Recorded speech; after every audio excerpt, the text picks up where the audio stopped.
저희들에게 허락하신 날들을 통해서 하나님 우리에게 예비하신 은혜를 더하게 하시고 우리에게 필요한 것들을 조달하실 때 그 모든 과정을 통해서 아버지 하나님 은혜로 받게 하시니 감사합니다. 하나님 아버지께서 허락하신 은혜를 기억하는 저희들 되게 하심으로 늘 하나님 앞에 변함없이 설 수 있고 하나님 앞에 늘 감사한 마음으로 설 수 있는 저희 인생이 되게 하옵소서. 감사한 마음으로 하나님의 뜻을 살아갈 수 있는 인생이 되게 하옵소서.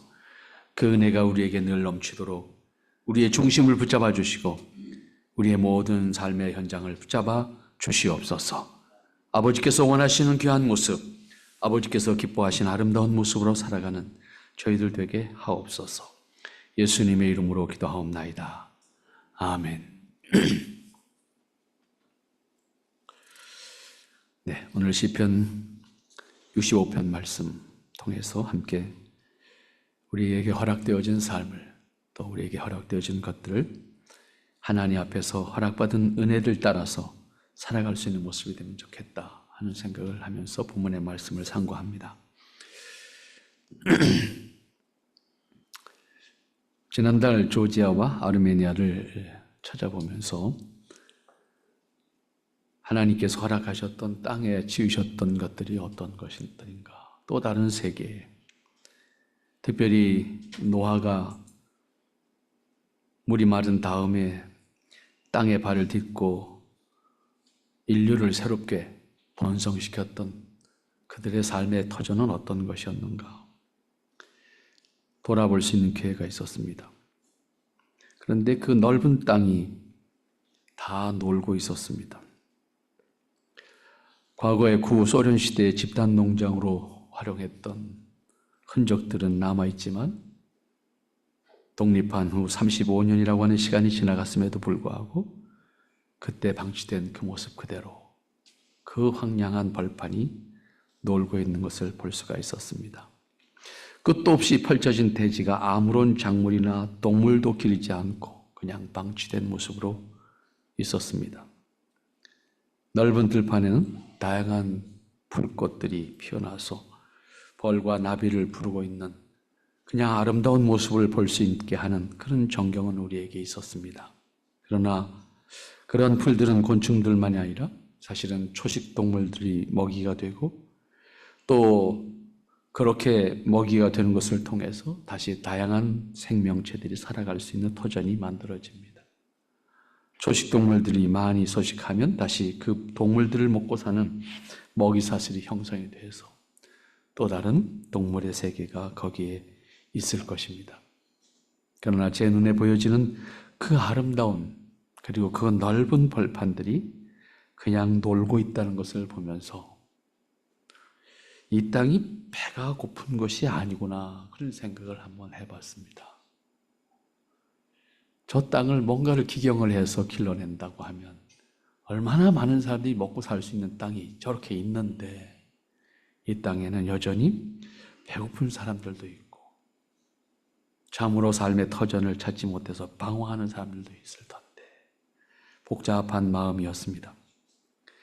그런데 중요한 것은 사람이 필요한 식량을 얻기 위해서는 반드시 땅을 흘려야 된다는 겁니다. 아무리 좋은 땅이 있고 아무리 환경이 좋다 할지라도 가꾸지 않으면 얻을 수가 없다는 겁니다. 두 나라는 환경적으로는 농사하기 매우 유리한 환경이었습니다. 물도 풍부하고 흙도 좋고 자갈밭이 아니니까 얼마든지 농사 지을 수 있는 그런 터전인데 가난합니다. 사람들의 표정에 아무런 감각이 없습니다. 무표정입니다. 아직까지도 공산주의 체제 하에서의 그 모습이 그대로 배어 있습니다. 남의 일입니다. 내 일이 아닙니다. 내가 일하는 일터에서도 내 일이 아닌 듯 남의 일인 듯 그냥 쳐다봅니다. 뭘 부탁을 하면 네가 알아서 해 하는 부탁입니다. 오히려 부탁한 사람이 민망할 정도로.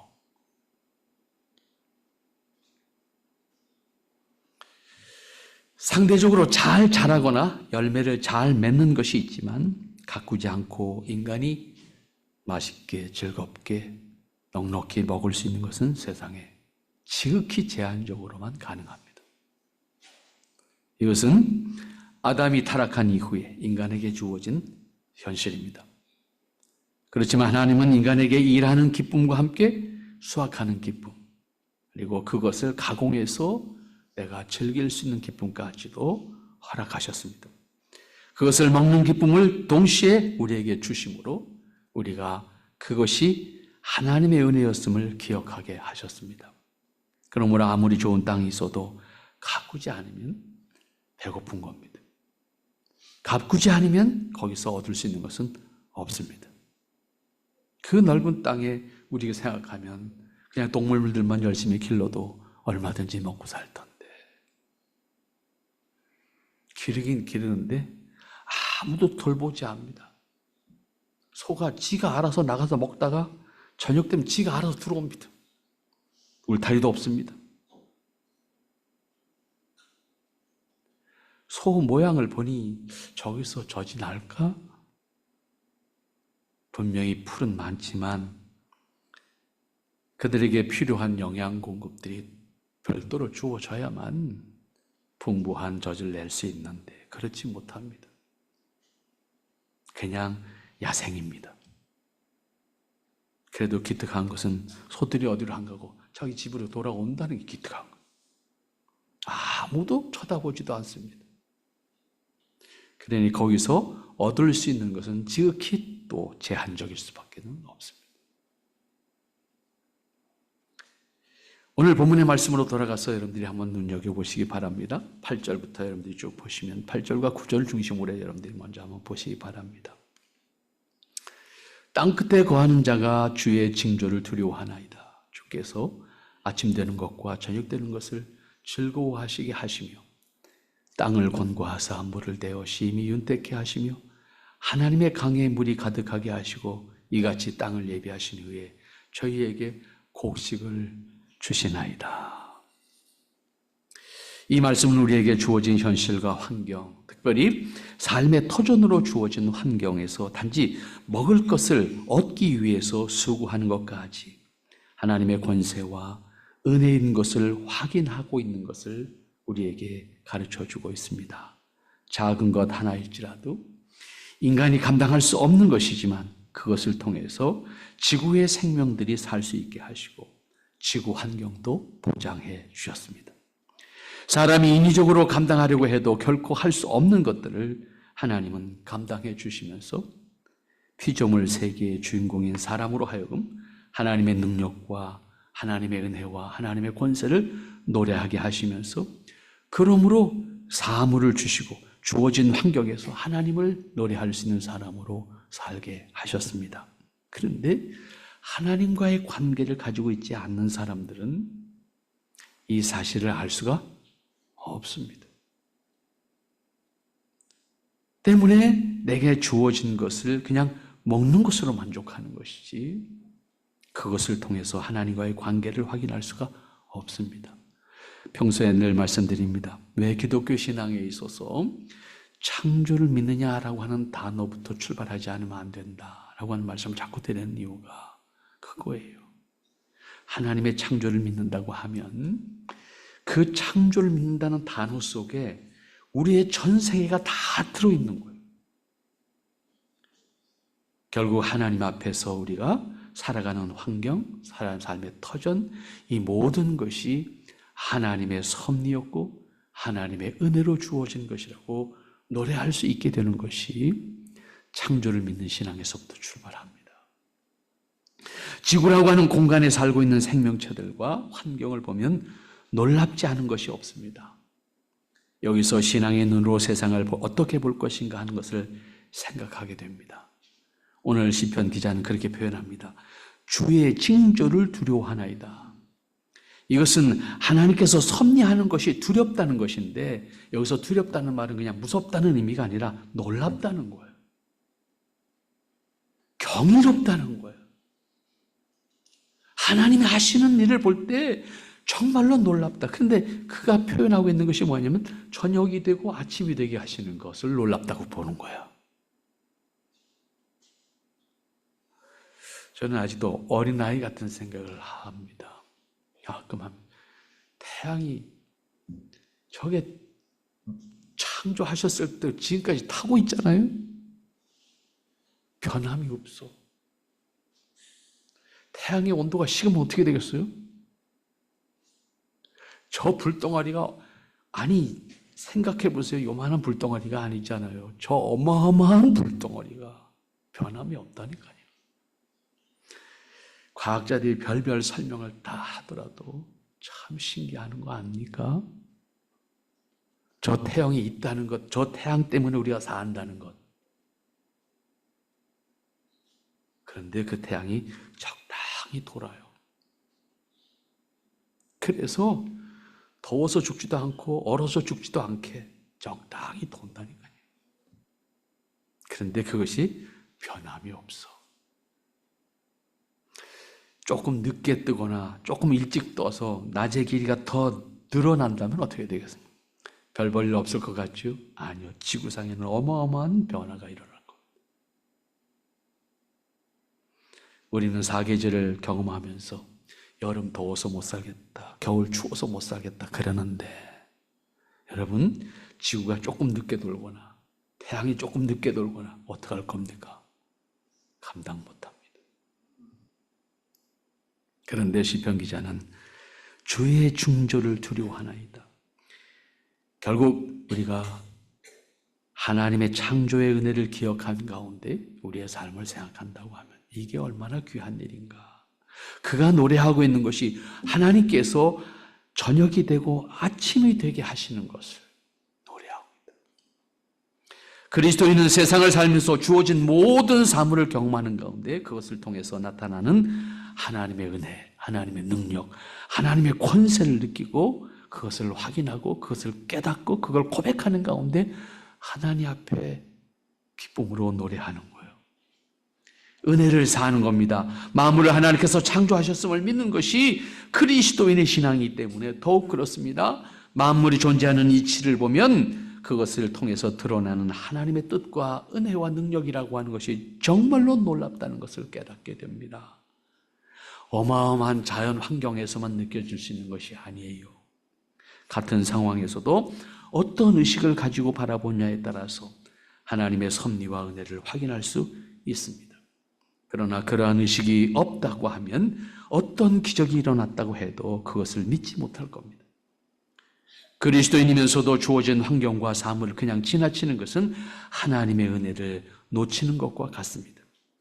그것은 특별한 환경을 말하는 것이 아닙니다. 우리가 매일 경험하는 일상에서 우리가 살아가는 과정 속에 다르지 않습니다. 저는 개인적으로 우리 옥상 텃밭 이야기를 가끔 했습니다.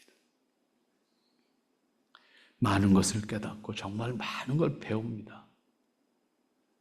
거기서 시간을 보내는 것, 거기서 땀 흘리는 걸 생각하면 안 하면 편할 것 같은데 가끔씩 글로 표현하기도 했습니다만은 그냥 지나칠 수 없는 하나님의 손길을 작은 생명체에서 체험한다고요. 그래서 일하는 기쁨과 더불어서 우리에게 주어진 것을 바라보면서 체험하면서 누리게 하셨구나라고 하는 것을 확인하게 됩니다. 이름 모를 풀 한 포기와 벌레 한 마리까지도 놀랍습니다. 왜? 그냥 있는 게 아니니까. 걔네들의 역할이 있다고요. 걔네들의 역할이 없으면 그렇게 될 수가 없어요. 10년 지나가니까 우리 옥상 텃밭의 흙이 농사 지을 수 있는 흙으로 바뀌었습니다. 그전에는 농사 지을 수 있는 흙이 아니었거든요. 그냥 딱딱한 돌멩이처럼 호미로 찍어도 흙이 들어가지 않았다고. 그러나 지금은 손으로 파도 다 퍼집니다. 왜? 토양에 다양한 미생물들이 살아서 그 흙을 살려낸 거예요. 그러니까 어떠한 작물을 심어도 이제는 잘 된다고. 약을 치지 않아도 뿌리를 내린 식물이 튼튼하게 자란다고. 이치가 있는 거예요. 그 각각의 나름의 역할을 하고 있는 것들을 발견할 때 참 놀랍습니다. 여러분 한번 올라가서 한번 파보세요. 지렁이가 부글부글 할 겁니다. 흙보다 지렁이가 많다고 할 만큼 많습니다. 걔네들의 역할이 바로 흙을 살려내는 역할. 동시에 걔네들의 역할이 흙에 산소를 집어넣는 역할을 한다. 그래서 뿌리에 산소를 공급함으로써 식물이 자라게 해주는 거예요.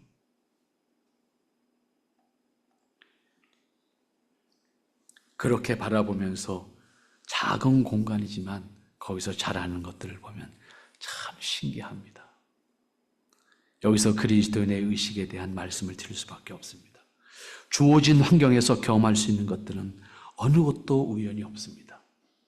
어느 것도 소홀함이 없습니다. 하나님의 섭리와 창조 질서 안에서 각각의 역할을 하고 있는 모든 것들입니다. 다윗은 그렇게 말합니다. 주께서 아침 되는 것과 저녁 되는 것을 즐거워하신다. 하나님께서 변함없이 아침 되게 하시고 저녁 되게 하시는 것을 기뻐하신다. 일하신다. 일상의 시간이지만 그것은 하나님의 섭리로 그 안에 사는 자들에게 즐거움을 주시는 것으로 고백하고 있습니다. 매일 똑같이 아침과 저녁을 맞지만 다윗은 그것을 하나님의 일하심으로, 하나님의 섭리하심으로 노래하고 있습니다. 그리스도인이라고 하면 이와 같은 마음과 의식을 가지고 섭리하시는 하나님을 기뻐할 수 있어야 합니다. 노래할 수 있어야 합니다. 그 다음 말씀이 뭡니까? 9절 보니까 땅을 권고하사 물을 대어 심히 윤택케 하시고 땅을 예비하신 후에 저희에게 곡식을 주십니다. 단지 내게 필요한 것을 노래하는 것이라면 특별하지 않습니다. 다윗은 아침 되는 것과 저녁 되는 것을 노래하고 있습니다. 그리고 저희에게 그 모든 과정을 통해서 곡식도 주십니다. 일용한 것이 우리에게 주어진 것까지 포함해서 그 모든 과정이 하나님께서 창조하신 이후에 그 터전에 살도록 허락하신 사람들에게 허락하신 복이었습니다. 때문에 내게 주어진 일용한 것이 하나님 앞에 참으로 귀한 것입니다. 이어지는 10절 말씀을 보십시다. 주께서 밭고랑에 물을 넉넉히 대사 그 이랑을 평평하게 하시며 또 단비로 부드럽게 하시고 그 싹에 복 주시나이다. 이 말씀은 하나님께서 하시는 일을 세밀하게 묘사하고 있습니다. 그런데 그러한 일은 사람이 하는 일들 아닙니까? 그런데 마치 하나님께서 그렇게 세세하게 하신 것처럼 이렇게 묘사하고 있습니다.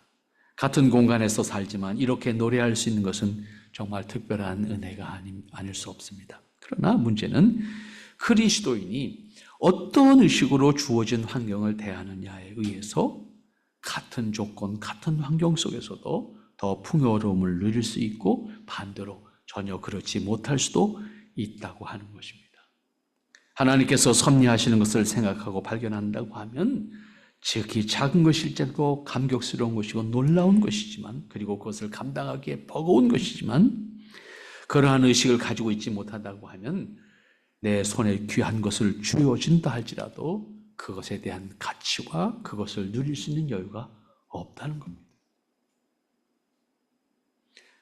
이런 사람들의 경우 똑같이 나타나는 겁니다. 다른 사람의 손에 들려진 것만 귀하다고 생각합니다.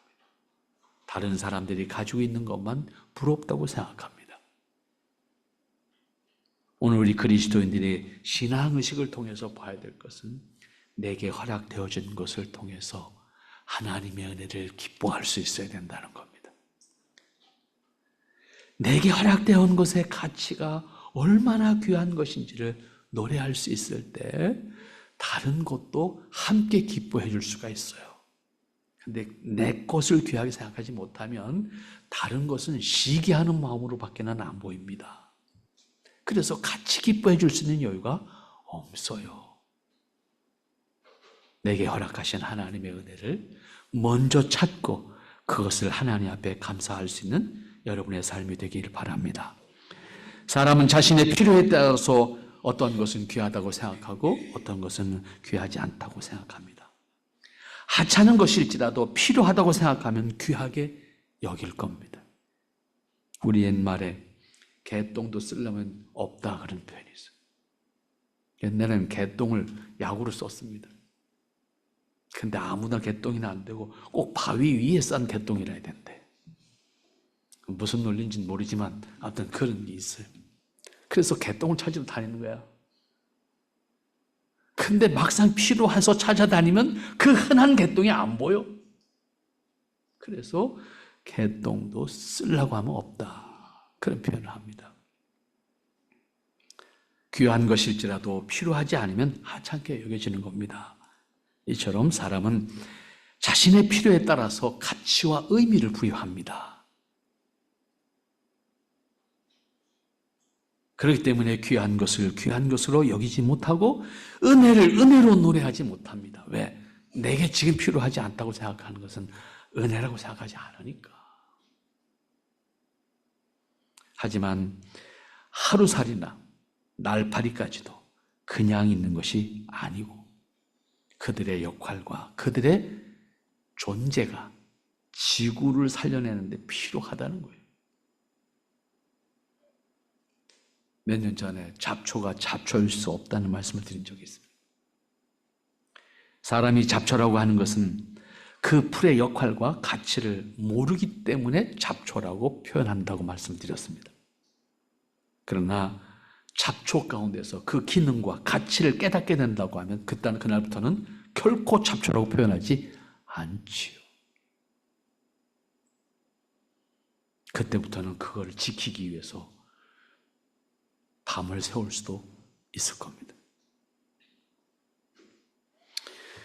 다윗은 주께서 밭고랑에 물을 넉넉히 대사 그 이랑을 평평하게 하시며 이렇게 노래합니다.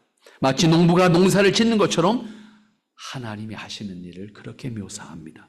실제로 하나님이 하시는 일은 만물과 지구 전체를 관리하시는 것인데 사람은 자신의 필요와 자신이 있는 곳에 대해서만 관리할 수 있고 관심을 가집니다. 그러나 하나님은 창조하신 만물과 그 안에 살고 있는 생명들을 모두 섭리하시고 관리하십니다. 특별히 지구에 사람을 지으시고 사람들이 살면서 하나님과 섭리하시는 은혜를 깨닫게 하시고 그것을 통해서 다시 하나님을 노래하게 하셨습니다. 그러한 시각으로 일상에서 주어지는 현상들을 보면 그리스도인의 시각으로 볼 때 그냥 지나칠 수 있는 것은 없습니다. 어떤 것도 하나님의 섭리를 나타내고 있지 않는 것이 없고 하나님의 뜻을 담지 않은 것이 없기 때문입니다.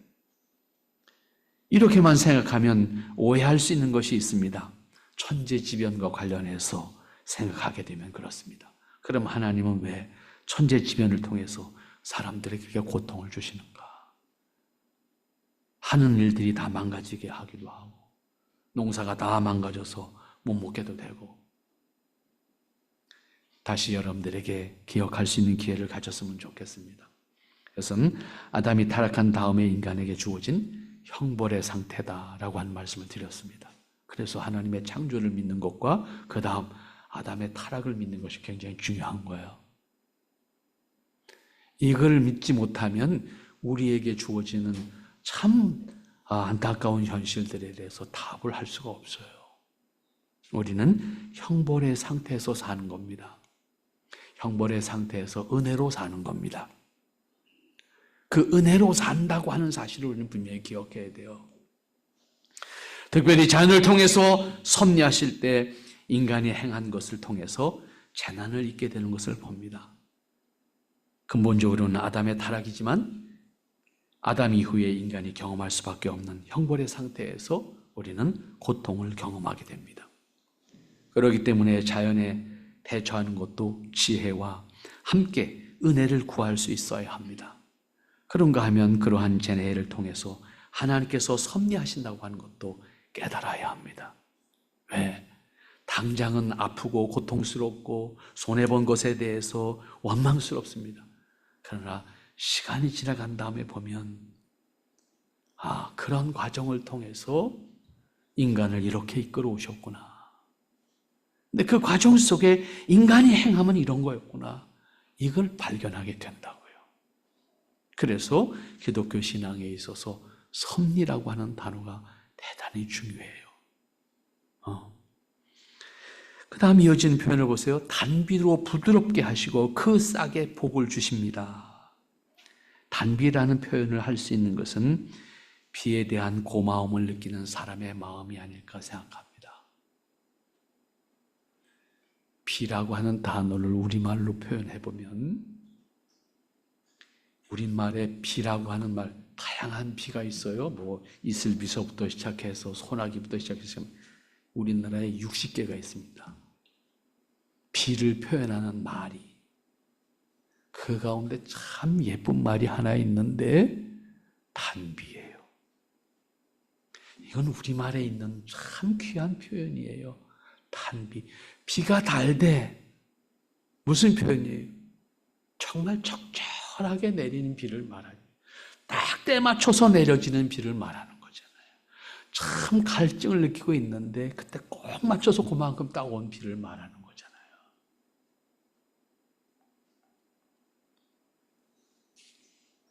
도시에 사는 사람들은 비가 귀찮을 뿐입니다.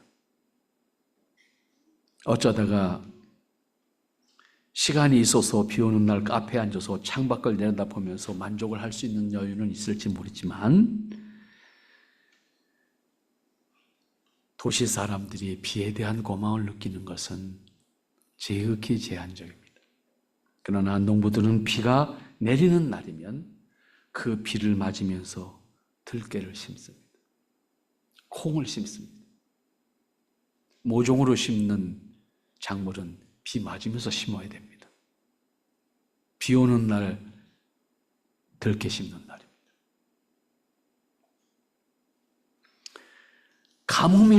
가뭄이라도 있는 해는 농부들의 입에서 단비에 대한, 그 비에 대한 고마움을 다른 말로 표현할 수가 없어요. 정말로 단비입니다. 그런 날이면 비를 맞으면서 오히려 기뻐합니다. 계절이나 날씨와 관계없이 생활이 가능한 시대에 살고 있고 도시에 살고 있는 사람들로서는 느낄 수 없는 그러한 비에 대한 고마움입니다. 그러나 하나님은 자연을 통해서 인간의 필요를 채워주고 계십니다. 그것을 발견한 사람들은 여기 시편 기자가 노래하듯이 그 싹에 복 주시나이다. 자라나는 식물의 싹을 보고 감격하고 있는 거잖아요. 특별히 자연에서 사는 사람들은 그것이 은혜인 것을 분명히 고백합니다. 하나님을 모르는 사람도 그건 내가 할 수 있는 일이 아니라고 하는 것을 인정합니다. 시편 기자는 11절 말씀 이후에 그 표현이 너무 아름답습니다. 주의 은택으로 연사에 관시우시니 주의 길에는 기름이 떨어지며 들의 초장에도 떨어지니 작은 산들이 기쁨으로 띠를 띄었나이다. 산들이 기쁨으로 띠를 띄었다. 이 표현, 시적인 표현 속에서 정말 귀한 표현입니다. 초장에는 양떼가 입혔고 골짜기에는 곡식이 덮였으며 저희가 다 즐거이 외치고 또 노래합니다. 농부가 씨앗을 심고 며칠을 기다립니다. 씨 종자에 따라서는 조금씩 다르지만은 그저 사흘, 나흘 지나가면 채소와 같은 것들은 대부분 다 싹이 나옵니다. 신기합니다. 그 싹이 나오는 것 자체가 너무 신기합니다. 그 조그만 씨앗에서 싹이 나오는 것은 정말로 신기하고 그것이 자라면 얼마나 큰 식물이 되는 것은 놀랍습니다. 씨앗으로만 있을 때 아무리 보아도 그 씨가 어떠한 식물일까 상상이 안 됩니다. 그 작은 씨앗에서 어떻게 그런 나무가 될 수 있는지 상상 자체가 안 됩니다. 실제로 나무를 보지 못하거나 알지 못하는 사람이 씨앗만 보면 그 나무가 어떤 것인지 상상이 안 된만. 그러니까 어떻게 보면 그 씨앗을 심고 자라는 것을 보면 그 자체가 기적 아닙니까? 그 자체가 정말 놀라운 거 아닙니까? 그 작은 씨가 뿌리를 내리고 싹을 내서 열매를 맺히고 잎을 내서 인간이 먹을 수 있는 것이 된다는 것이 놀라운 거 아닙니까? 같은 상황에서도 더 풍성하게 살 수 있는 것은 그런 의미에서 의식의 중입니다. 신앙의 의식입니다.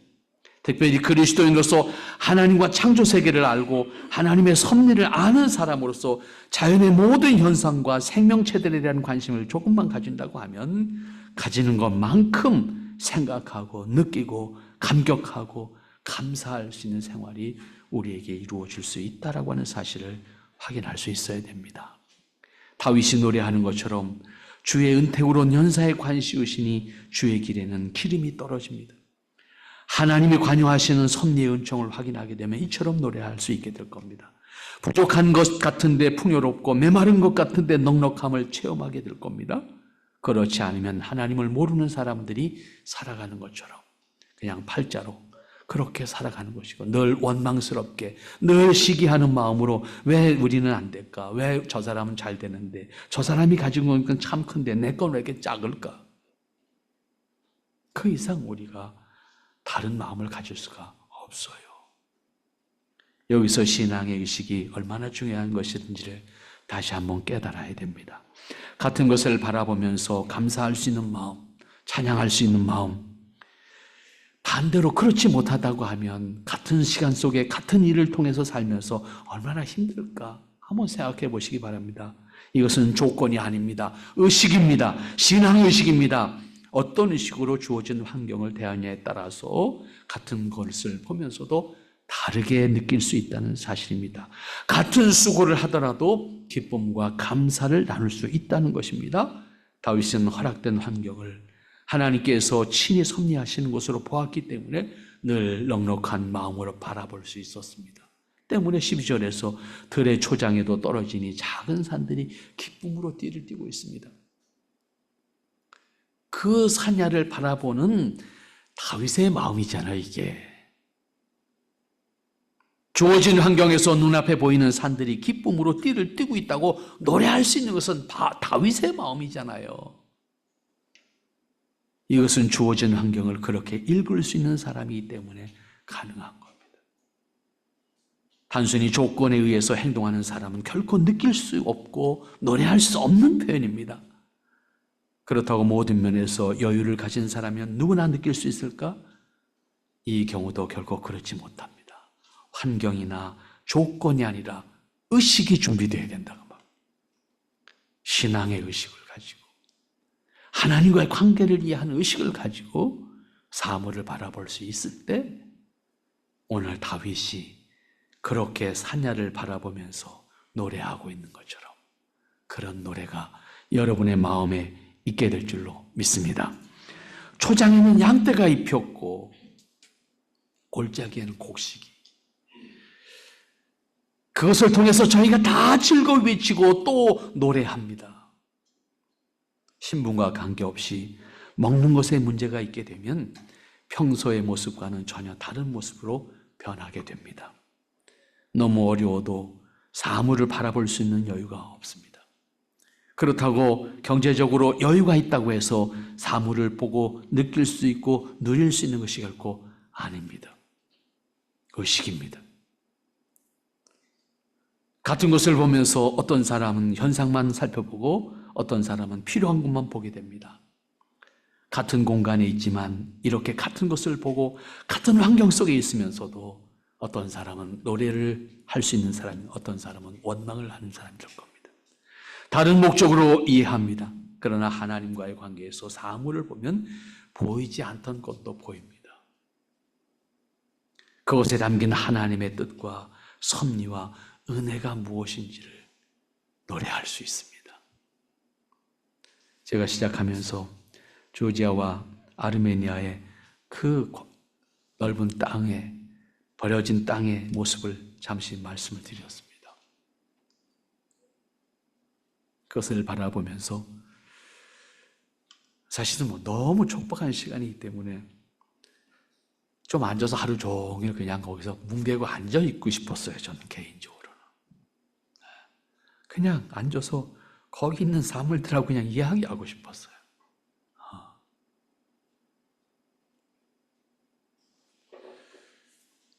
그런 여유를 가지고 있는 사람들이 없어요. 다 무표정입니다.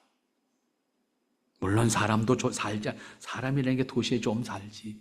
그냥 도시만 벗어나면 그냥 다 버려진 땅이라. 근데 그 버려진 땅이 너무 아름다운 거예요.